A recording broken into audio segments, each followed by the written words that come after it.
The 1 Year Bible, the Living Bible Paraphrased, February 2. The horses of Pharaoh, his horsemen, and his chariots tried to follow through the sea, but the Lord let down the walls of water on them, while the people of Israel walked on through the dry land. Then Miriam the prophetess, the sister of Aaron, took a tambourine and led the women in dances. And Miriam sang this song. Sing to the Lord, for he hath triumphed gloriously. The horse and rider have been drowned in the sea. Then Moses led the people of Israel on from the Red Sea, and they moved out into the wilderness of Shur, and were there 3 days without water. Arriving at Marah, they couldn't drink the water because it was bitter. That is why the place was called Marah, meaning bitter. Then the people turned against Moses. Must we die of thirst? They commanded. Moses pleaded with the Lord to help them, and the Lord showed him a tree to throw into the water, and the water became sweet. It was there at Marah that the Lord laid before them the following conditions, to test their commitment to him. If you will listen to the voice of the Lord your God, and obey it, and do what is right, then I will not make you suffer the diseases I have sent on the Egyptians, for I am the Lord who heals you.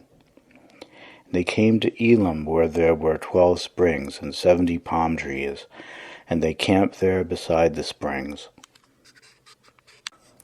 Now they left Elim and journeyed on into the Sin desert between Elim and Mount Sinai, arriving there on the 15th day of the 2nd month after leaving Egypt. There too the people spoke bitterly against Moses and Aaron.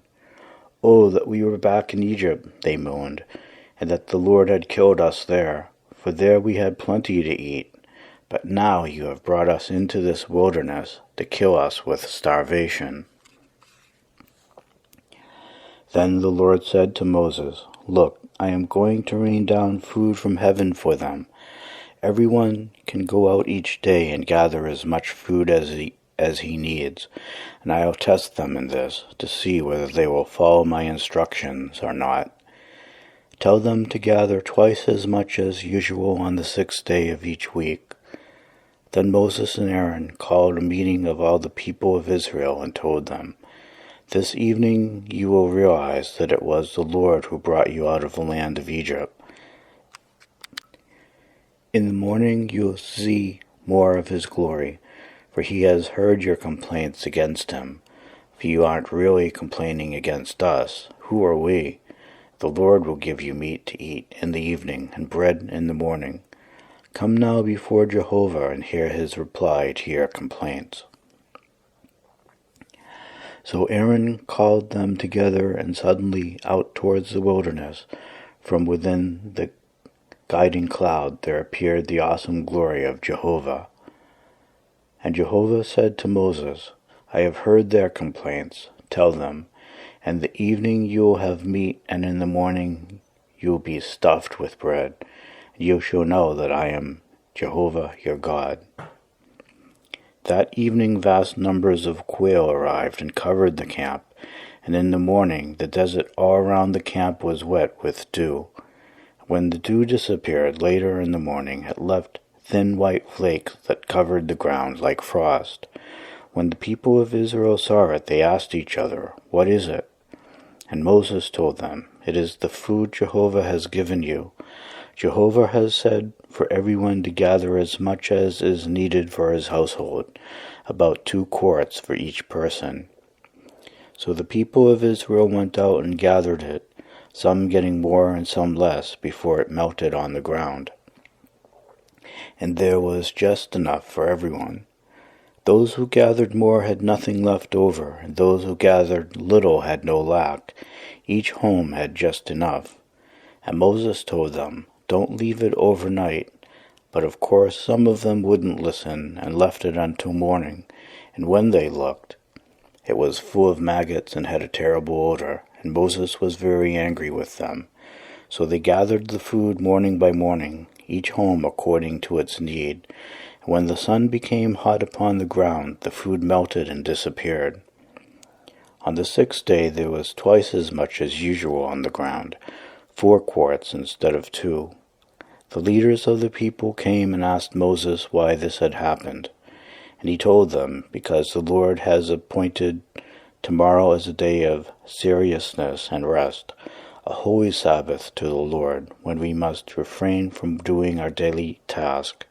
So cook as much as you want to today, and keep what is left for tomorrow. The next morning the food was wholesome and good, without maggots or odor. Moses said, "This is your food for today is the Sabbath to Jehovah, and there will be no food on the ground today. Gather the food for 6 days, but the 7th is a Sabbath, and there will be none there for you on that day." But some of the people went out anyway to gather food, even though it was a Sabbath, but there wasn't any.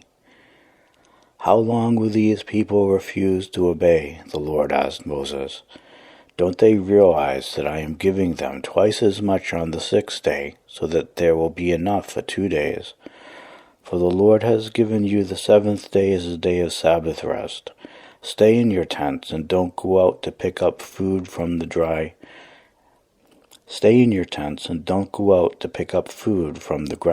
that day." So the people rested on the 7th day. And the food became known as manna, meaning, "What is it?" It was white like coriander seed, and flat and tasted like honey bread. Then Moses gave them this further instruction from the Lord, and they were to take 2 quarts of it to keep as a museum specimen forever, so that later generations could see the bread the Lord had fed them in the wilderness when he brought them from Egypt. Moses told Aaron to get a container and put 2 quarts of manna in it, and to keep it in a sacred place from generation to generation.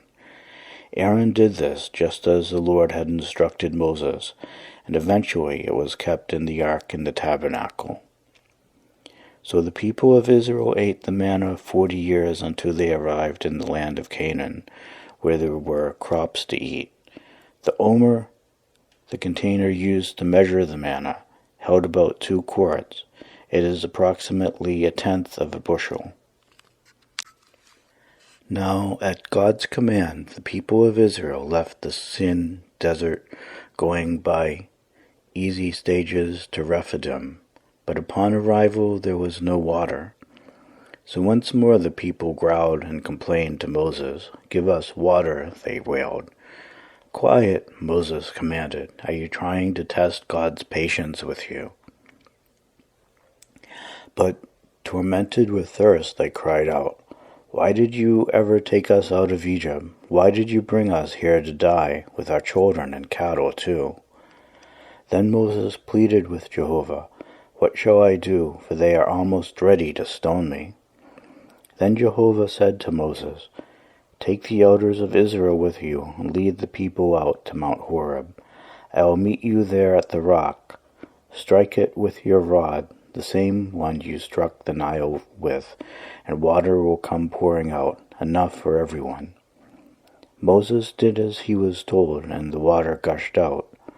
Moses named the place Massah, meaning tempting Jehovah to slay us, and sometimes they referred to it as Meribah, meaning argument and strife. For it was there that the people of Israel argued against God and tempted him to slay them by saying, Is Jehovah going to take care of us or not?" For it was there that the people of Israel argued against God and tempted him to slay them by saying, "Is Jehovah going to take care of us or not?" Matthew chapter 22, verses 1 through 32. Jesus told several other stories to show what the kingdom of heaven is like. For instance, he said, it can be illustrated by the story of a king who prepared a great wedding dinner for his son. Many guests were invited. When the banquet was ready, he sent messengers to notify everyone that it was time to come. But all refused. So he sent other servants to tell them, "Everything is ready, and the roast is in the oven. Hurry." But the guest he had invited merely laughed and went on about their business, one to his farm, another to his store. Others beat up his messengers and entreated them shamefully, even killing some of them. Then the angry king sent out his army and destroyed the murderers and burned their city. And he said to his servants, "The wedding feast is ready, and the guests I invited aren't worthy of the honor. Now go out into street corners and invite everyone you see." So the servants did, and brought in all they could find, good and bad alike, and the banquet hall was filled with guests.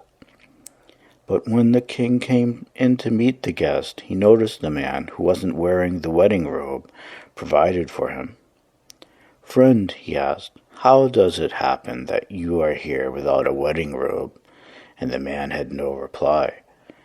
Then the king said to his aides, "Bind him hand and foot and throw him out into the outer darkness, where there is weeping and gnashing of teeth. For many are called, but few are chosen." Then the Pharisees met together to try to think of some way to trap Jesus into saying something for which they could arrest him. They decided to send some of their men along with the Herodians to ask him this question: "Sir, we know you are very honest and teach the truth regardless of the consequences, without fear or favor. Now tell us, is it right to pay taxes to the Roman government or not?"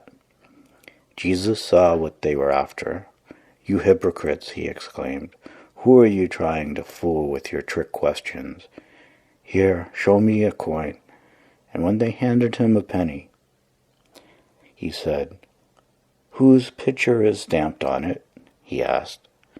"And whose name is beneath the picture?" "Caesar's," they replied. "Well then," he said, "give it to Caesar if it is his, and give God everything that belongs to God." His reply surprised and baffled them, and they went away. But that same day some of the Sadducees, who say there is no resurrection after the death, came to him and asked, "Sir, Moses said that if a man died without children, his brother should marry the widow, and their children would get all the dead man's property. Well, we had among us a family of 7 brothers. The first of these men married and then died without children, so his widow became the second brother's wife. This brother also died without children, and the wife was passed to the next brother, and so on until she had been the wife of each of them. And then she also died. Whose wife will she be in the resurrection? For she was the wife of all 7 of them." But Jesus said, Your error is caused by your ignorance of the Scriptures and of God's power. For in the resurrection there is no marriage. Everyone is as the angels in heaven. But now as to whether there is a resurrection of the dead, don't you ever read the Scriptures? Don't you realize that God was speaking directly to you when he said, "I am the God of Abraham, Isaac, and Jacob"? So, God is not the God of the dead, but of the living. Psalm 27, verses 1 to 6. The Lord is my light and my salvation. He protects me from danger. Whom shall I fear? When evil men come to destroy me, they will stumble and fall. Yes, though a mighty army marches against me, my heart shall know no fear. I am confident that God will save me. The one thing I want from God, the thing I seek most of all, is the privilege of meditating in his temple, living in his presence every day of my life, delighting in his incomparable perfections and glory. There I'll be when troubles come. He will hide me. He will set me high on a rock, out of reach of all my enemies. Then I'll bring him sacrifices and sing his praises with much joy. Proverbs chapter 6, verses 20 through 26. Young man, obey your father and your mother. Take to heart all of their advice. Keep in mind everything they tell you. Every day and all night long their counsel will lead you and save you from harm. When you wake up in the morning, let their instructions guide you into the new day. For their advice is a beam of light directed into the dark corners of your mind to warn you of danger and to keep you and to give you a good life.